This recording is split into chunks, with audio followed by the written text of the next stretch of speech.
Welcome back to the Suffering for Art podcast. My name is Brianna Kaleen. We are here to explore the highs and the lows of being an everyday creative human through the lens of mental health, finances, and relationship. Today, I'm very excited because we're going to be talking about how to pursue your art, how to do it at a high level, how to be creatively fulfilled, artistically fulfilled, while still having, quote unquote, a real job, particularly in the corporate world, which I feel like never really gets talked about. It also probably doesn't happen often because most people don't think it's actually attainable. So today I have Hunter Michaels on the show, which is insane. Hello, welcome. I'm so excited. It's my first podcast ever. Oh my gosh. So I'm feeling the pressure, but I'm also feeling very comfortable. Okay, good. I didn't know that. That's awesome. Well, welcome to the show. Well, thank you. We're so excited to have you. So for the listeners, for everybody watching, can you tell us more about what you do in the musical theater world? Like, what is your job? Yes. So I am a vacation swing at Wicked Musical on Broadway, which still, whenever I say that, I'm like, oh, that's crazy.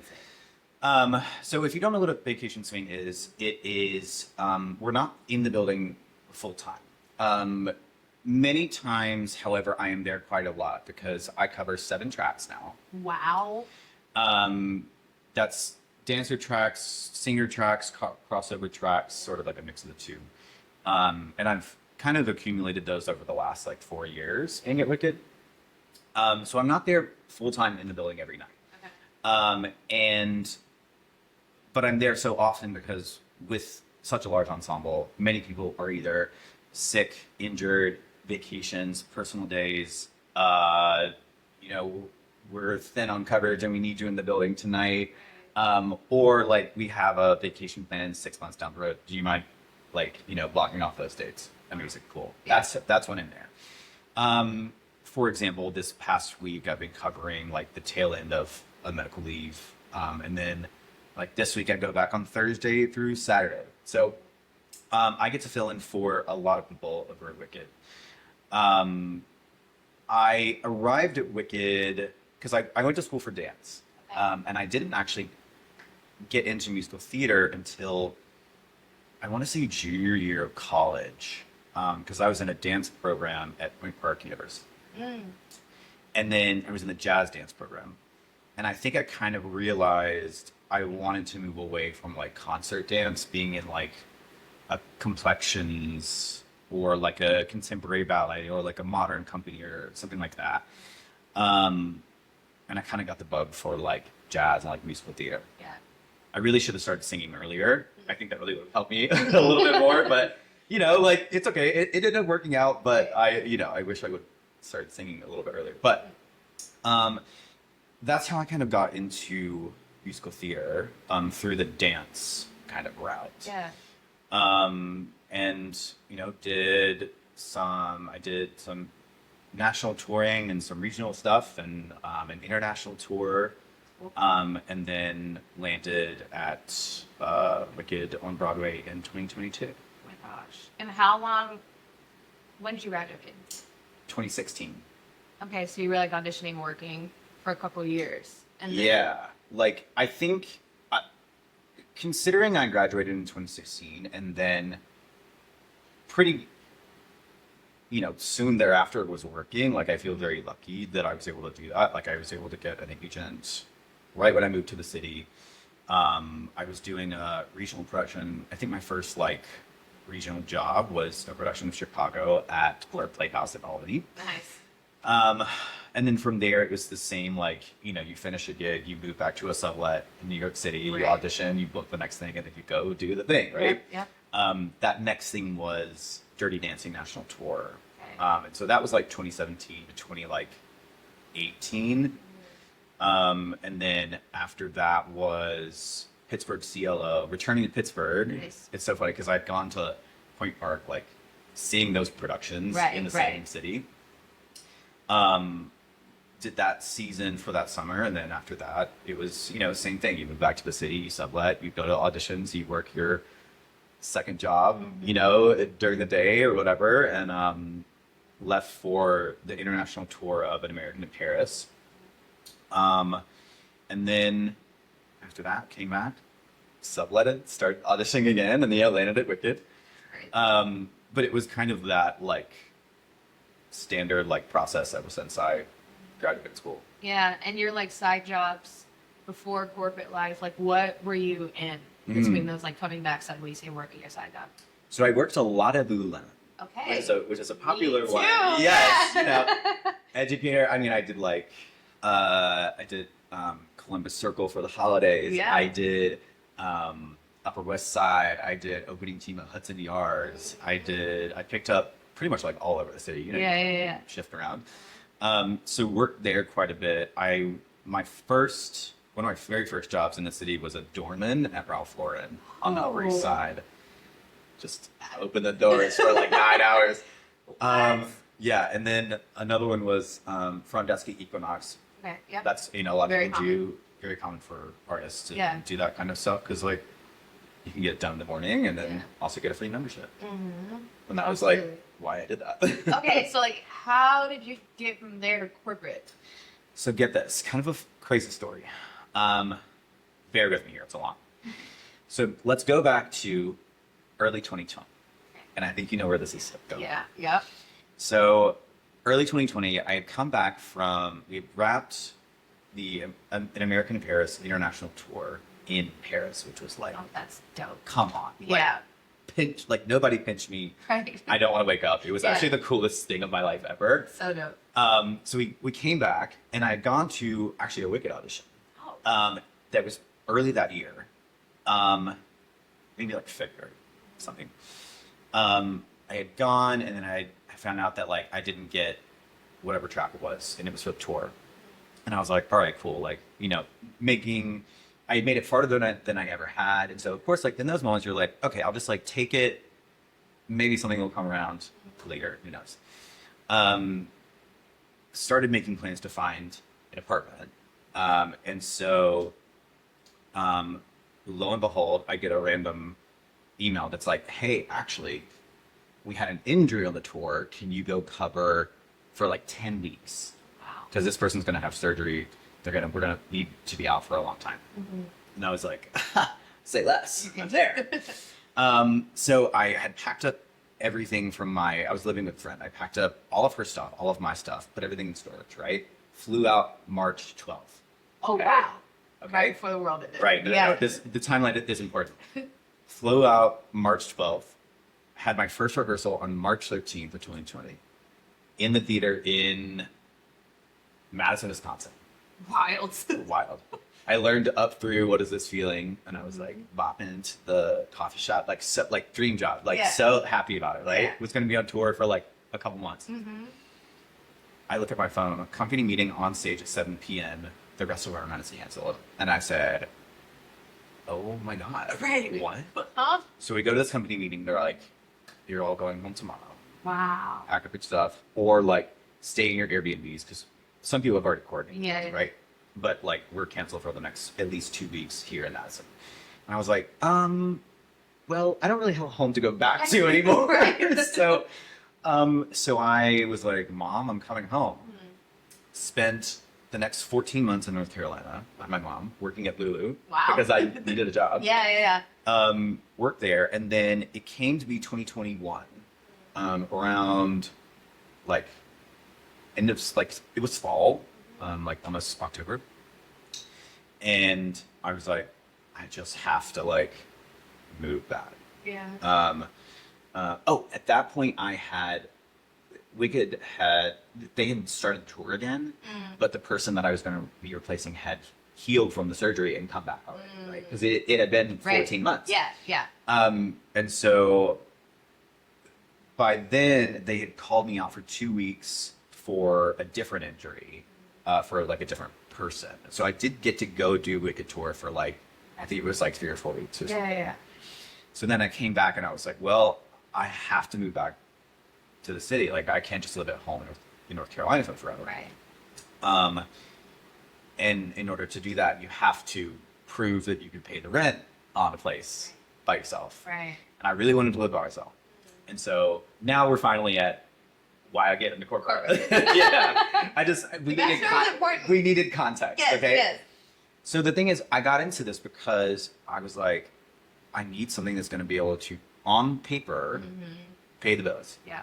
At the very minimum, does it have to like fulfill me for right now? No, I have to be able to prove that I can get this apartment, right? Right. And that's what's going to get me there. So I was like, what skills do I have? I've been in sales, customer service, Equinox front desk stuff. I've been in like the luxury space, whatever.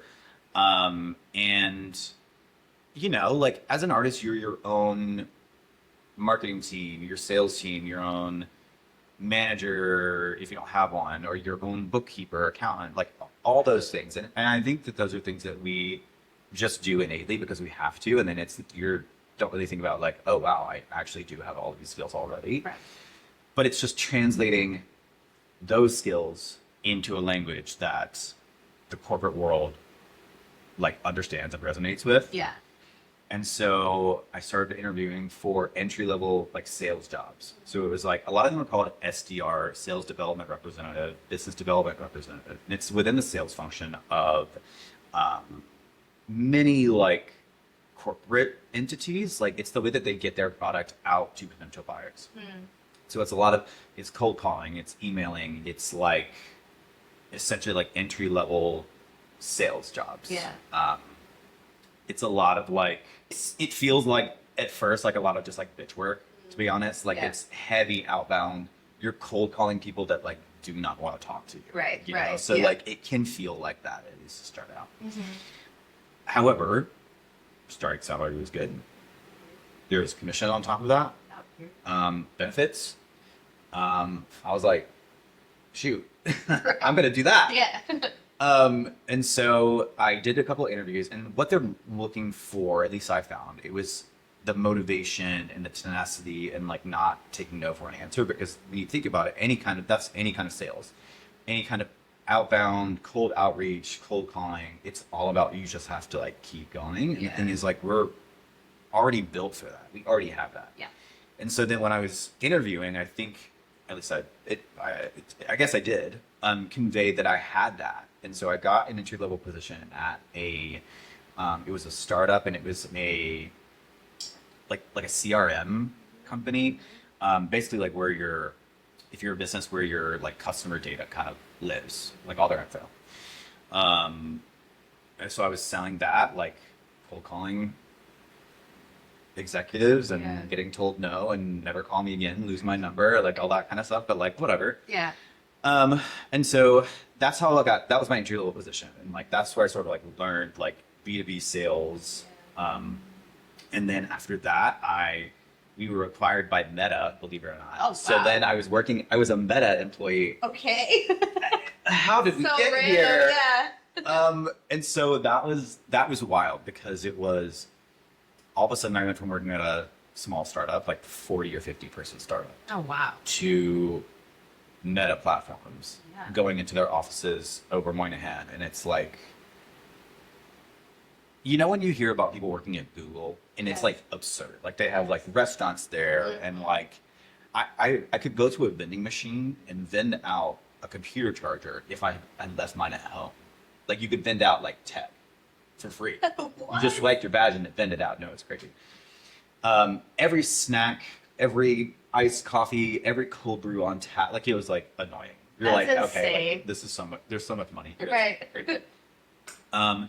Then layoffs happened, and I was like, wow, this is actually kind of funny, because I'm so used to being laid off, and then I get laid off from a corporate job. Right. Like, come on. At that point, so that was when I was working at Meta, was when I ended up making my Broadway debut. Because Wicked called a lot. See, a lot of this like overlaps, because I joined Wicked and I sort of started my corporate career like around the same time. So they've always kind of happened at once. Okay. So that was 2022, May 13th. My 4-year anniversary was just a couple days ago. Oh, I know. Congrats. They called me on a Tuesday afternoon. I was working from home, and they're like, hey, can you come trail at the Gershwin tonight? We have an injury that we need you to cover. And I was like, okay, I'll be there. Yeah. So I went down, trailed, Tuesday night, Wednesday night, I like rehearsed like Wednesday and Thursday learning the track. Friday night I was in the show on Broadway.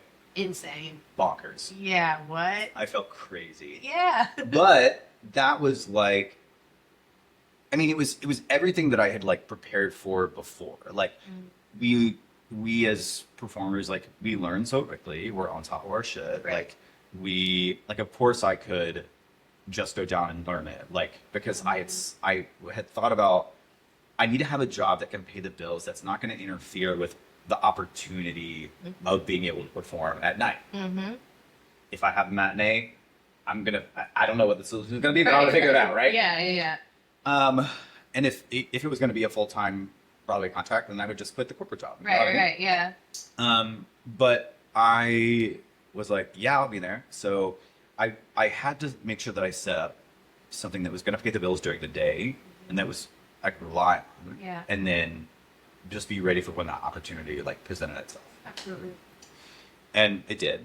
And then made my debut on that Friday the 13th, which is so crazy because get this, the day that Wicked shut down in Madison, Wisconsin was also Friday the 13th. And I don't think that's a coincidence. Yeah. That's kind of crazy. I was like, that's like very healing for me. Yeah. Circle back. We were really full circle there.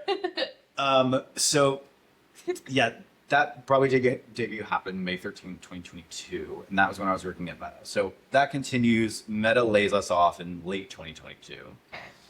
And then I got, I was still vacation swinging at Wicked during that holiday season because, lots of people were out. Yeah. They really jam-packed shows in during the holidays, because they want to like capitalize on tourists. Yeah.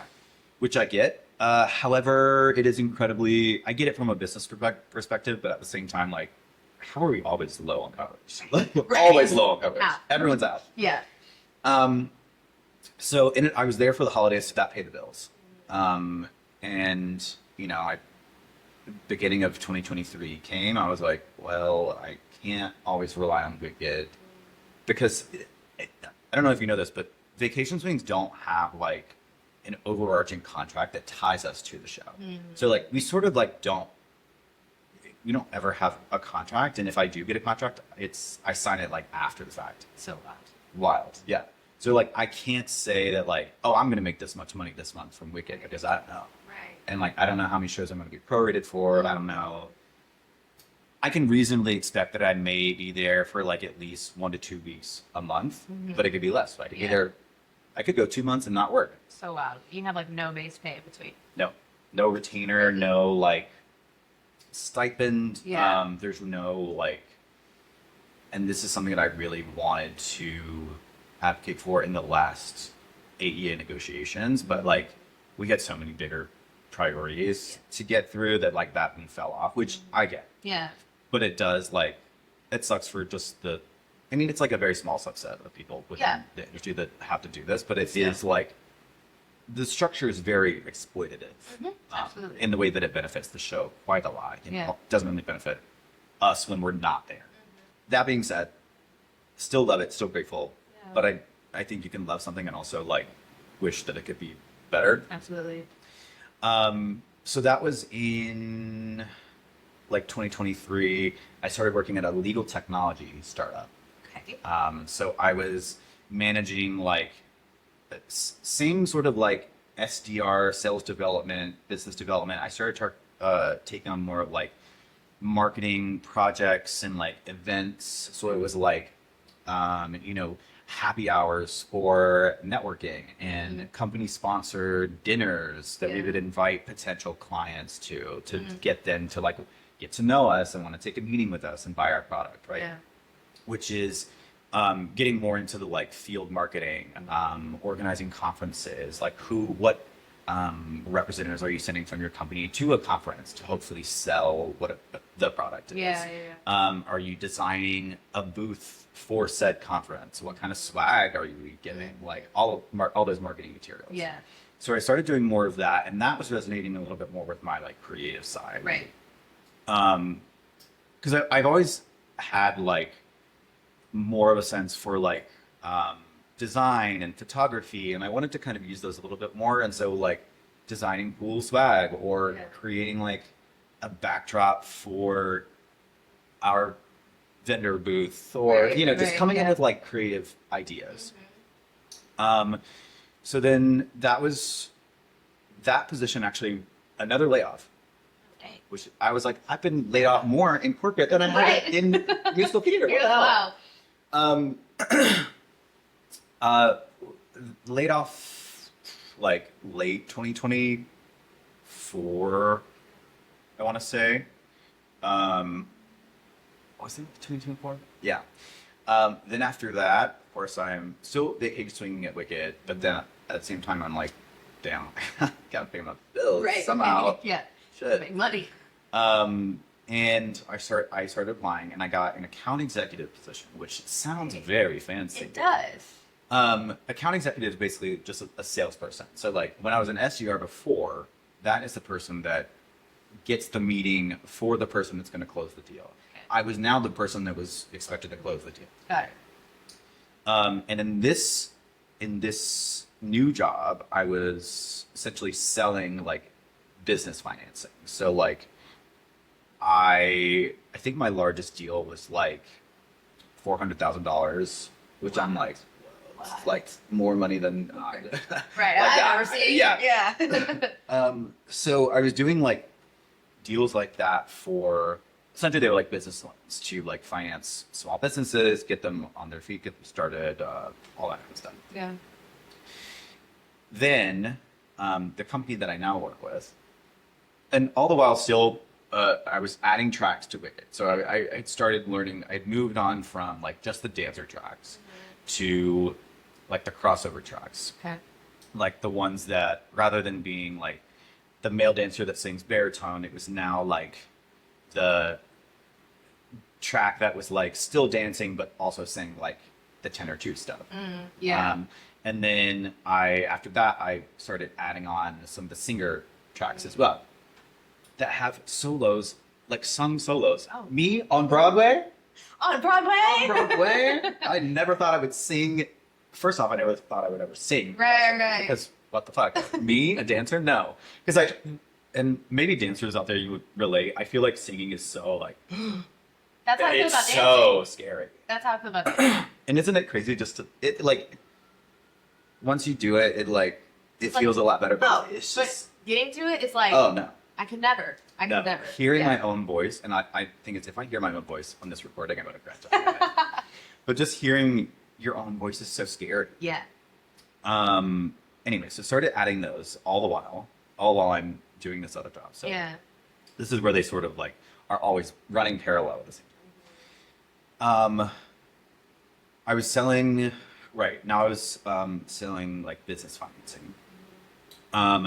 I had interviewed with my current company like almost like a year prior. This got to be I worked there for maybe like 8 or 9 months. And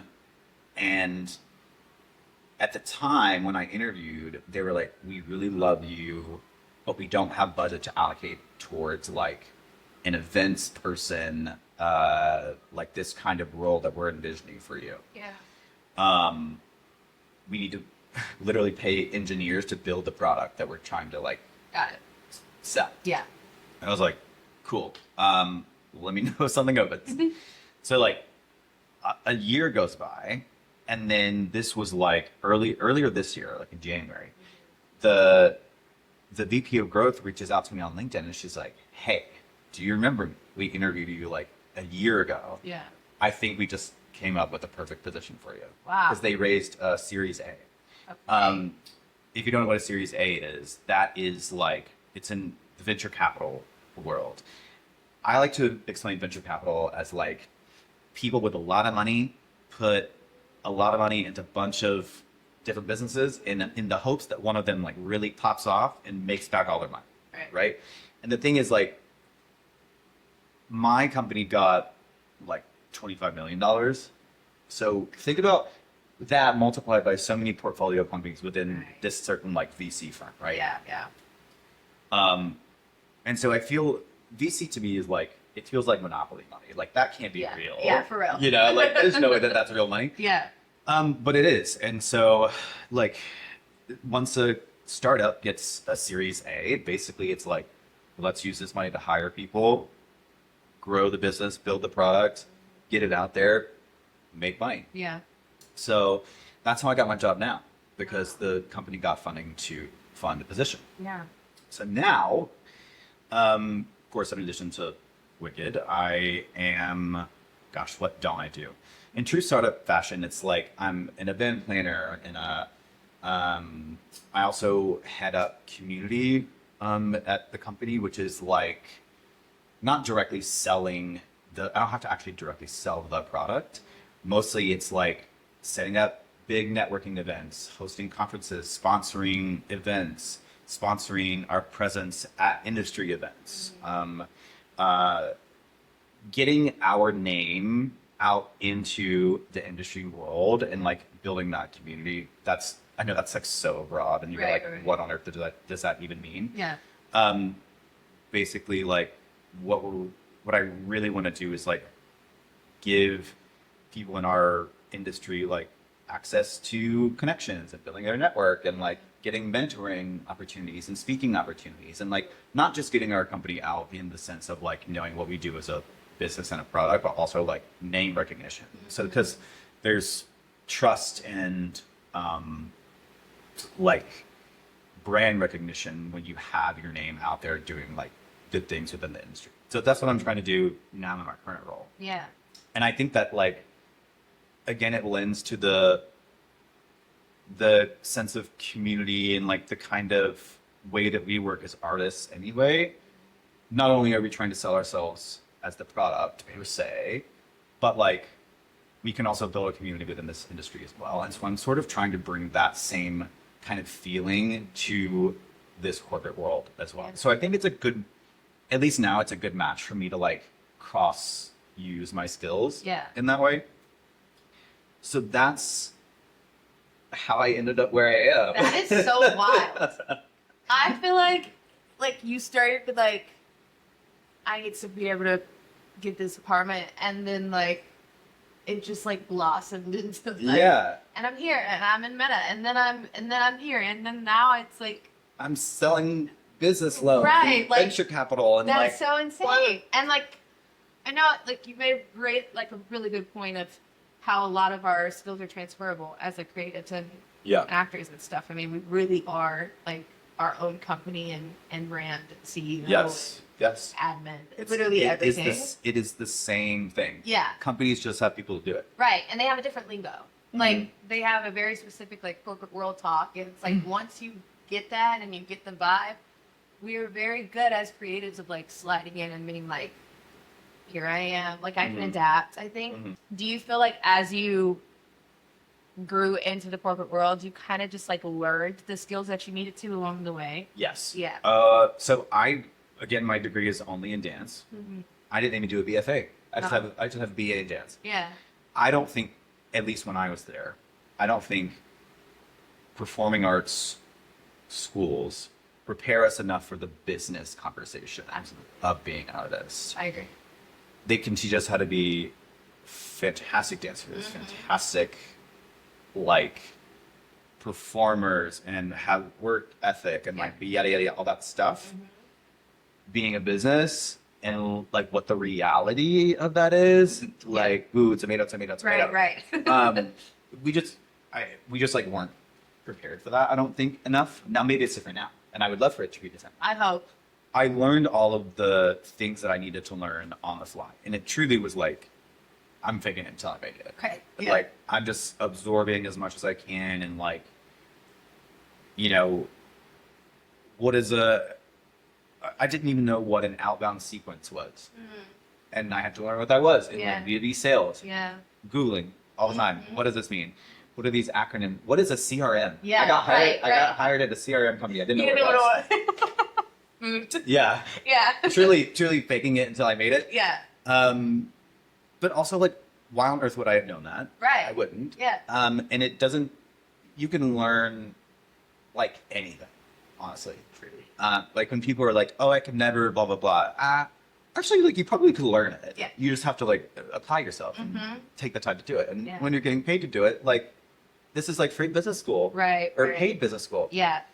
So I thought, like, why the hell not? And I think it's taught me a lot about, like, negotiation and making good just business decisions. Like, when I was selling business financing, they would walk me through their business plan, and I would say, like, okay, this kind of product is going to be good for you. I would stay away from this one because with your, like, when are you expecting return on this, and this? If you're not going to get it now, we shouldn't go this way because you're going to get hit with interest later. And, like, let's go with this way because you can pay it off faster. Like, I had to understand the way of business worked in that position. Like, that was, like, fundamental to that position. But by the time I got there, I had already learned so much about how businesses operate. Just by being, like, in it. Yeah. Yeah. That's so cool. And do you feel like you always had like because I do think corporate is for a specific type of mindset and person. I think you can always find a role that fits you very well. But did you feel like you were already the type of person who could fit into the corporate world, or were you really like artistic and free and you were like, I could never, you know what I'm saying? Yes. And it's funny because when I went to college and I was like, I'm going to be an artist and I'm going to be like Right. artist till I die, like that Yeah. kind of thing.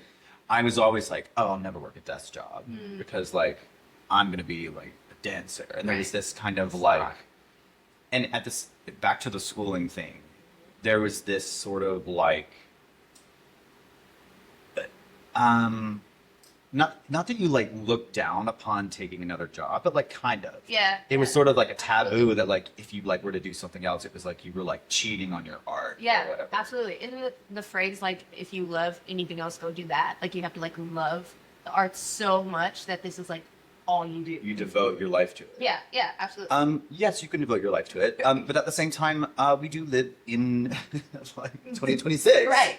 You have to make money. And we do operate in capitalism. Yeah, Like, yeah. you have to, unfortunately, like, this is so annoying, and like, you have to play the game in order to win. Yep. As like slimy and like non-moral, I guess, as it feels. Yeah. It oftentimes is not enough to just pursue your art and also pay all your bills. Absolutely. Like, let's just be real. Yeah. Particularly, like, my situation, I didn't come from any sort of financial abundance, not a lot of financial literacy either. My mom was an elementary school guidance counselor and teacher. And so, like, in the South, not making, I think the most she ever made was like $70,000, which is not a bad salary. Right. But at the top of her career, Yeah. was making that. Right. My dad, like, has never had a lot of money. He didn't really go past, like, he was never in a management position, didn't necessarily like rise through like the ranks of whatever like company he was at. And so it's not like I come from this place of knowing what that's like to have more than I need. Now, I never went without. Like, my mom did a great job of like kind of raising me. I mean, she raised me on her own. Like, provided for me everything I needed. She sent me to dance class. Like, she was able to do that. Yeah. I didn't have any money for college, and so I had to go into debt because I got into Point Park, and I was like, by George, I got into the best dance school I can, and I'm gonna go because that's my ticket out. You know what I mean? And I went, and I don't regret going, but I think the system is set up for us to fail, especially with loans. Like, it's incredibly predatory. Yeah. Because when you're 18 and you're signing up for like $100,000 to pay for 4 years of school, like, you don't know what you're doing. You have no concept of money. Yeah. I didn't know how interest worked. Right. Like, they don't teach you that. Exactly. And so just in my situation, I came out of school, 6 figures of student debt, a lot of it private. So I was like, holding out for like federal loans to just be like forgiven. Yeah. And I'm still trying to hold out, Same. I doubt that'll happen. Yeah. But like, there is no way that me working in any gig, Broadway gig, regional gig, because even if it's every now and again, Broadway still doesn't pay all the bills. Exactly. Yeah. Broadway does not pay all the bills. Yep. Say that. Say that louder. again. Yeah. The top And of so our it is, field. and so it is not a moral or like artistic failing to do what you have to do to pay the bills. Right. And You have to make money. you have to make money. And also, I think it's, don't you want to make more money? Right. Like, why is that weird? I feel like as artists, it should not be weird to want to live comfortably. And if artists do that, you need money. And I totally like, do not subscribe to the, I have to be a starving artist. It's like, Right. Like, it's like, have you seen the meme of like, it's like the tiny, SpongeBob oh gosh, SquarePants yeah, hands the with the giant gigantic- shackles? Like, yes. That's literally. he's so fucking for real. Yeah. Like that's a problem that you are creating. Right. We have so many skills that we can use for monetization, and I know that that's annoying when it becomes like what you love has to make you money, because that's like the capitalism. Yeah. Right. Yeah. At the same time, It's life. yeah, it's life. That's Like how we we gotta do. do, we gotta do. Yeah. And unless people that come from situations where maybe their parents didn't help them out, Right. they have some sort of financial benefit, whatever that situation is. Like, honey, I wish I love that. Love that for you. But like, that just wasn't my reality, and so I realized that I was the only one that was going to be able to change that, and so I gotta do what I gotta do. Yeah. And try to have a good time doing it, While not doing it. be like miserable. Yeah. Do you feel like now you are actually financially stable, working both corporate and Broadway? I think I am just always financially stressed. Maybe it's just because of the way I grew up. Maybe it's just like the way I still have this student debt hanging over my head. Credit card debt from when I was unemployed. Right. Unemployment doesn't still pay the bills. Right. It helps a little bit, but It's not enough. it's not enough. Yeah. And I had to use my credit cards to eat when I Yeah. was paying the rent with the unemployment Right. and auditioning or trying to get the next job. Yeah. And so there are still financial stressors, yes. Am I more confident in my ability to make money? Yes, absolutely. I know that I have skills that I can take, and I know that I can figure it out. I am more financially, definitely more financially better off than I was before because of doing this. At the same time, there's always a part of me, I think, that's a little bit stressed about it, because it's like we live in 2026 and like everything stops. Right. Economy's crazy. But yeah. Yeah. And it's just me. Like there's no safety net. Yeah. And I think that also, I sort of have that, like, I was the kid that like made it out of the like hometown, Yeah. right? So there's always, and maybe people will like resonate with this as well, because I feel like a lot of people that make it to New York are those people that like made it out Yeah. of whatever situation that they were in, maybe their hometown. And there's this pressure of success or failure. Like failure isn't an option because you were the one that did it. So like you have to keep going. Yeah. So maybe there's a little bit of that as well, like that kind of pressure. Maybe something for me to unpack in therapy. Yeah, maybe. Maybe. Do you feel like there's like, I mean, what you're doing is a lot. Like having a full-time job, also having to balance the mental, like, stress of not knowing when you're going on, maybe knowing you're going on, and it's like, oh, this is a big week, or whatever the case may be. Like, do you feel like your mind gets burnt out before your body does? Or do you feel like it's like, do you ever feel burnt out? Do you feel like there's a balance? Like, how is that juggling the two? So I tried to shift my perspective to Wicked, and it's still the fun thing that I get to do. It is a job. Yeah. But my day job, that's work to me. Like I go to work and I go do my fun thing with my friends. Yeah. And so that it doesn't feel as much like, because I think having the day job, it creates this sort of like separation of like work and then like that maybe Wicked is like, and my friends there, because a lot of my life is there. Yeah. Work is during the day, life is like at night. So sometimes I don't feel like I'm going to go from work A to work B. Right. I'm just going from work to Wicked. Yeah. And that there's something a little bit different about that for me, honestly. And I like really look forward to it. It's fun, you know? Like I get to, who am I going to be tonight? Right. Who do I get to dance with tonight? Yeah. Like that's the part that's really fun.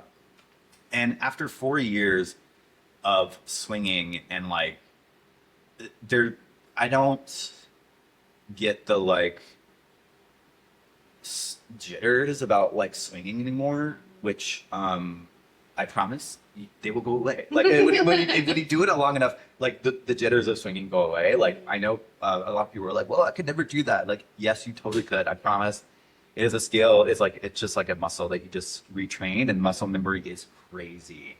Like there have been times where I've been like, what am I doing? Oh my God, my body knows that. Oh, I'm doing it right now. I'm doing it right now. So does my mind go before my body? Sometimes, but at the same time, I don't feel like I have to turn my brain on as much at Wicked than I do at work, because work is less, it's a newer skill for me. So I feel like I'm still like, I have to like tune in, learn, and like be really like there. Yeah. And not that I like tune out of Wicked, but it's like muscle memory. It's muscle memory, and you've been performing for what, like, or I've been performing since I was 7. So like that's just natural. Yeah, yeah. And like that just feels good and fun, and like now, trust me, we lock in when we need to, you know what I mean? But like it's also like the conversation about like how do you pace yourself in a long running show anyway. So like for me, other people that are in the show long term, they find their own way of pacing themselves and like making it through 8 shows a week for years. Yeah. And like my pacing is how do I make it through mentally, physically, jumping from these two very different ways of working. And that's my long running show. Like, where do I put the most energy? Where do I like pace myself and take a step back? Yeah. It's not without difficulty. Like this past week was probably one of the hardest weeks I've had. And it's so funny because like we're talking about it now, because we had a Tuesday night show. So Monday, or I'll just go from Monday. Monday, full work day. I went into the office. Tuesday, went into the office, left, did the show at night. Wednesday, got up, woke up super early, worked, left for like took meetings, did the whole thing, went to the theater, did rehearsal, stayed at the theater, worked more, took meetings, did the show at night. Thursday, woke up early, did the same thing, went to the theater midday, did a cleanup rehearsal. Or sorry, Wednesday was a matinee in the evening. Thursday was rehearsal in the afternoon, show at night, working in between. Friday, woke up super early, did the same thing in the morning, went to the theater, did a put-in for 2 new company members. Gosh. And then worked in between, did the show at night. Saturday, 2 shows, Sunday, 1 show. So, and you know, like when I get home, I'll log on and like do things to make my life a little bit easier the next day. So it's the whole like work-life balance. Do I work a lot? Yes. I would say rather than work-life balance, it's more like work-life integration. I pick up my laptop when I want to because I feel like it's helping me. Yeah. And then the next morning, I'm not scrambling to like know what I need to do and spending an hour figuring out what I need to do. Right. I could just do it. Yeah. Get it done. And then go to rehearsal. Right. And are you partially virtual? Yeah, so That's what allows the flexibility to be at the rehearsal during the day. Yes. So we are hybrid. So truly the structure is 3 days in office, Tuesday, Wednesday, Thursday, remote, Mondays and Fridays. Okay. So, but sometimes what I'll do, and the thing is my manager, I over communicate with her.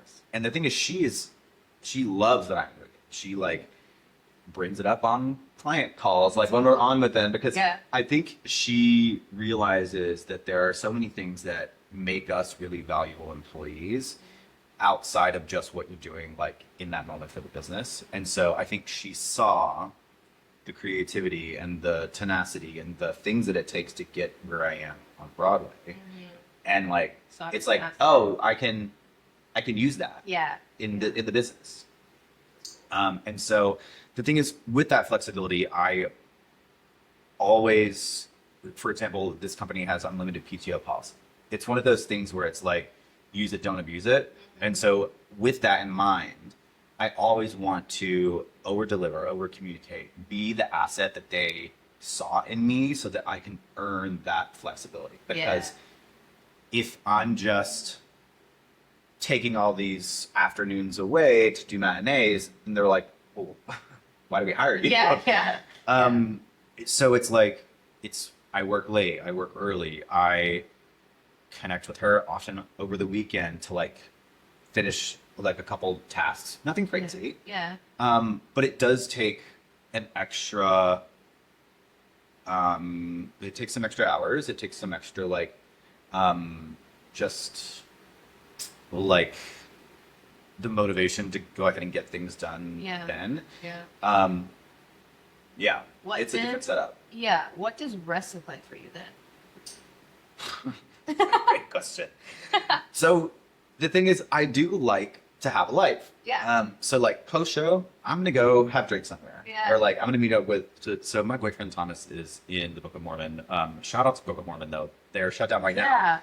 They are coming back. Oh, woo, huzzah! They're coming back this week. Thank Okay, God. I know. yay. That's great. Yeah, so they're coming back this week, but on a normal week, he gets out at 9:30 from his show. I get out at 9:45. His show is one block down from mine, which I think is so cute. He Yeah, comes to pick me up. Yeah.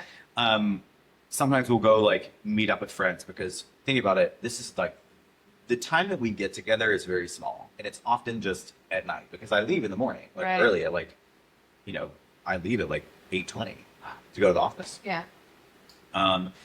The time that we get is short, and so like I'm like, damn it, I'm still gonna have a life. I'm Right. still gonna have out with my friends. Like Yeah. I'm not just gonna like work all day, be a hermit, and not see anyone. And now my schedule does prevent me in some ways from like seeing a lot of people. Like I can't on the weekends, like I can't go hang out with my like normal friends because Right. like I have shows. You have shows, yeah. I can do maybe in the morning, or like I can't go out on like a Friday night dinner with Right. my like normal friends. So Yeah, whatever. yeah. And then of course like on Monday is when my Broadway people have the day off. Like often I can't just go like and have Brunch. Monday fun day or Yeah. like whatever it Yeah. is on the day off. So rest is few and far between. I probably don't sleep enough. And that's just me being like completely honest about it. Yeah. Me. Do you feel like it's worth it? Do I feel like it's worth it? Sometimes, yes, because it affords me, and I'm going to be honest, I just don't like not having money. And like, Fair. I want nice things. I don't want to have to struggle. There's been enough of that in my family, and like, I want to break that. Yeah. I want to have investments. I want to have 401ks. I want to have extra savings accounts. I want to be able to go on trips and travel and like have the things that make life like kind of worth it, Yeah, yeah, like yeah. rather than just being like, ooh, a starving artist. Because Right. like I think that's annoying. Yeah, I agree. I agree. Why can't we have nice things? Yeah. So is it worth it to be able to have the things that I want? Yes. Like I have a car here in the city. I pay insurance for it. I like can very often kind of just get a flight if I want to and go visit my I don't know, like Yeah. kind of I have the freedom freedom. to do what I want, and also I'm paying down my student loans. I'm paying down credit card debt. I'm like making progress in these ways that really makes it worth it, because originally that was why I did it, because I needed money. Yeah. Is it worth it like to my soul? part of me is like, capitalism sucks, and like, no, it's not, because why do we all have to work this hard just to live? Mm-hmm. At the same time, like, I don't know, I feel like I kind of thrive on the go and like achieving things, and like that's fulfilling for me. So it's like a yes and a no. No, because why should we have to like work so hard just to afford like kind of a basic, like, not bare minimum, but like a decent life, and like still be able to have fun and go out and enjoy good food and like do things, like things like that, like and do the things that make it worth it. Mm-hmm. What does success look like for you?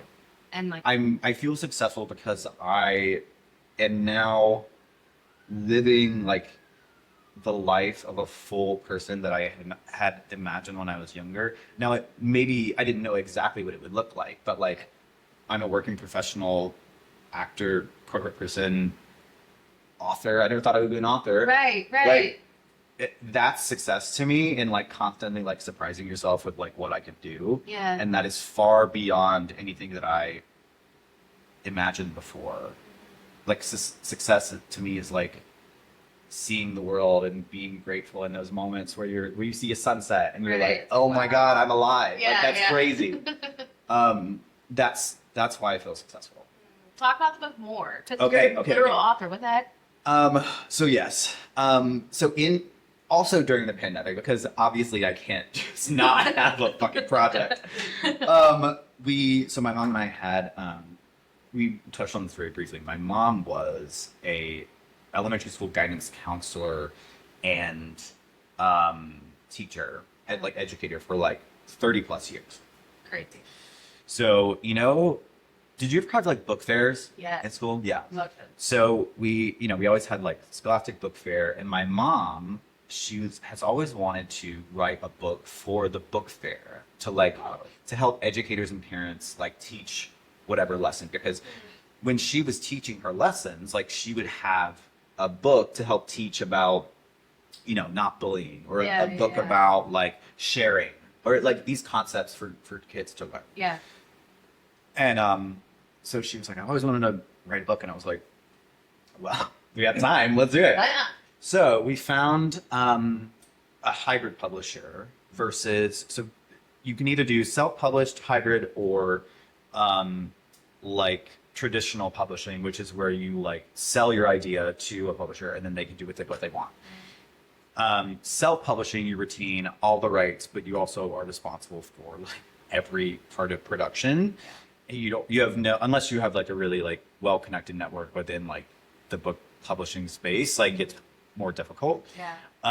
So we went with hybrid, which is like you pay someone with those connections, but you retain the rights to the piece.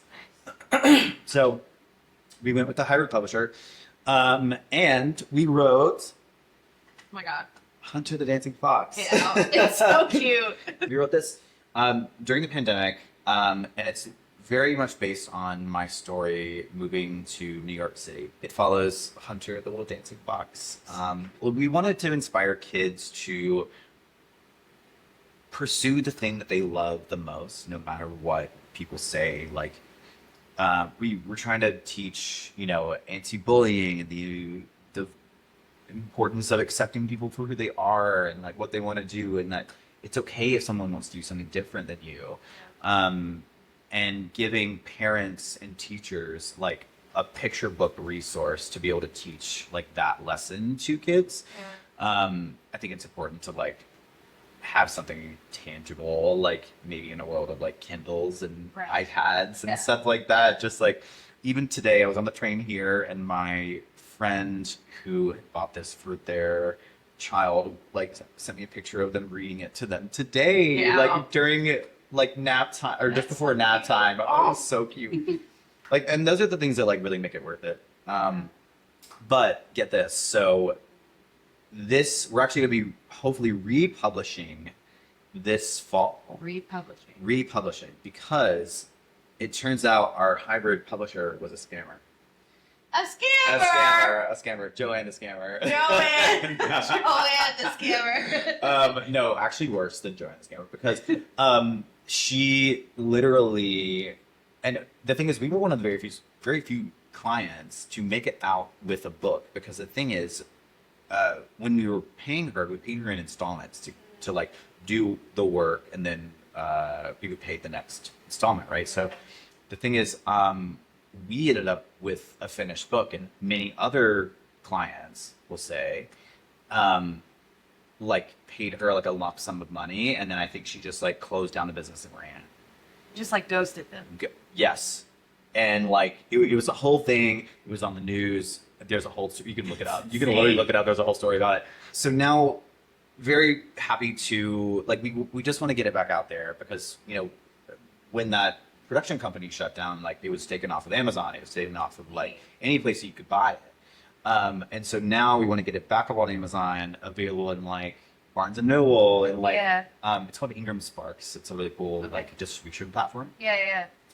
So we're working with a new partner to get it like reprinted, rebound, republished like under our own entity, which is really exciting. Do you get to use the same like illustrations and stuff, or do you have to? Okay, because good. we like this is our like IP. Good. How can people find you? Like on socials. Yeah. So I am at Hunter_Mikles. That's Michael's on TikTok and Instagram. Same handle. Try to keep it consistent. Period. Or the book, you can go to hunterthenhansomefox.com. We have a whole website just for the book. And it should be out in the fall. Yeah. Hopefully. I need to update the website though. Yeah. Once we get everything like we're waiting on like proofs and stuff. Once I get those things back, I'll be able to like put those up there and put like an official like statement out. That's so cool. I'm excited. I love it. Same. Thank you so much for joining us today. I'm so happy to be here. Yeah, that was so fun. dope. I felt like you gave so many insightful things. And I think my favorite takeaway was when you said you can love something and still want it to be better. Yes. This is a good line. You ate that up. Thank you. Put the soundbite in there. Period. As always, I'm so happy to learn with you. I'm so happy to grow with you. And I will see you on the next episode of Suffering for Art.